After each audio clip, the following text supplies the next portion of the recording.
الحمدللہ رب العالمین والصلاة والسلام علی سید الانبیاء والمرسلین اما بعد فاعوذ باللہ من الشیطان الرجیم بسم اللہ الرحمن الرحیم۔ اردو زیف آفیشل کے معزز ناظرین کو السلام علیکم ورحمۃ اللہ وبرکاتہ۔ اردو زیف ایک اور وظیفے کے ساتھ آپ کی خدمت میں حاضر ہے۔ آج کا ہمارا وظیفہ بہت ہی مجرب اور آزمودہ ہے۔ اس کے کرنے سے بہت سے لوگوں کو فائدہ ہوا ہے۔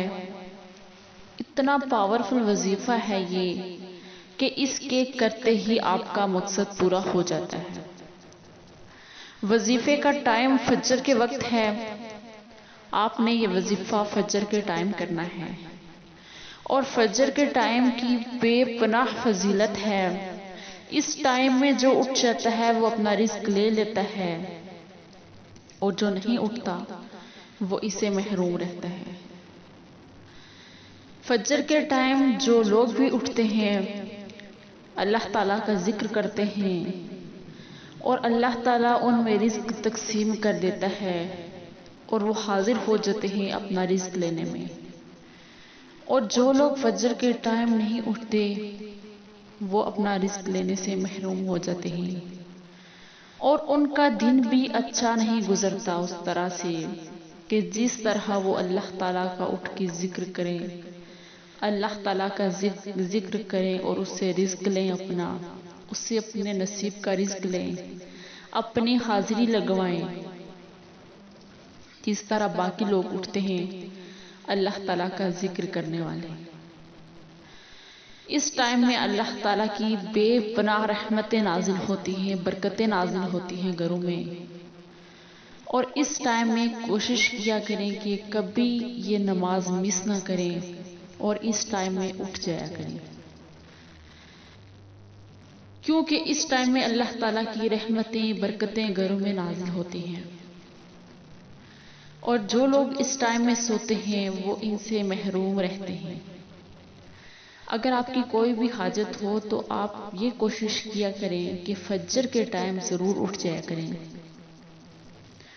اور اس ٹائم میں اللہ تعالیٰ سے مانگتے رہا کریں اپنے نصیب کا، تو انشاءاللہ تعالیٰ جو بھی آپ کی پھر حاجت ہوتی ہے وہ پوری ہو جاتی ہے، جو لوگ اس ٹائم میں اٹھ کے اللہ تعالیٰ سے مانگتے ہیں۔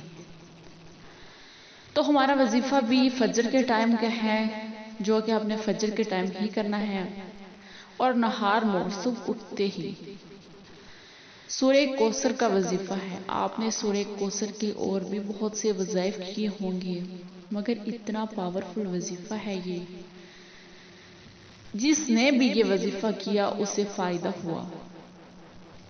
کوئی بھی ایسا نہیں جس کی مراد پوری نہ ہوئی ہو، اور وظیفہ آپ نے صبح نہار کرنا ہے۔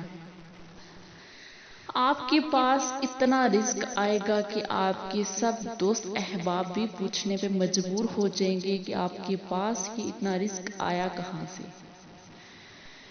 کروڑ پتی آپ کو یہ وظیفہ بنا دے گا، مگر اس کے لیے شرط یہ ہے کہ آپ نے اس کے ٹائم پہ ہی کرنا ہے، اور اللہ تعالیٰ پہ توکل کے ساتھ کرنا ہے۔ سورہ کوثر قرآن پاک کی سب سے چھوٹی سورت ہے، اور یہ 30ویں پارے میں ہے۔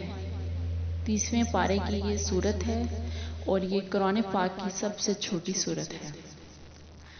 اس کو آپ نے کرنا اس طرح سے ہے کہ جب آپ صبح اٹھتے ہیں، نماز کے لیے وضو کرتے ہیں، تو اس سے پہلے آپ جب وضو کرتے ہیں تو نماز پڑھنے سے پہلے آپ نے اس کو 111 مرتبہ پڑھنا ہے۔ اول آخر 11 مرتبہ درود شریف پڑھنا ہے، اور 111 مرتبہ اس کو پڑھنا ہے۔ آپ نے پڑھ کر پھر آپ اپنے لیے دعا کیجئے، جو بھی آپ کا مسئلہ ہے رزق کا، انشاءاللہ آپ کا یہ مسئلہ حل ہو جائے گا، اور آپ کو بے پناہ رزق حاصل ہوگا۔ لوگ آپ سے یہ پوچھنے پہ مجبور ہو جائیں گے کہ آپ کے پاس اتنا رزق آیا کہاں سے۔ تو میں امید کرتی ہوں کہ آپ کو آج کی ویڈیو اچھی لگی ہوگی۔ اگر اچھی لگی ہو تو ویڈیو کو لائک ضرور کریں۔ ملیں گے ایک نئے ویڈیو کے ساتھ، تب تک کے لیے اللہ حافظ۔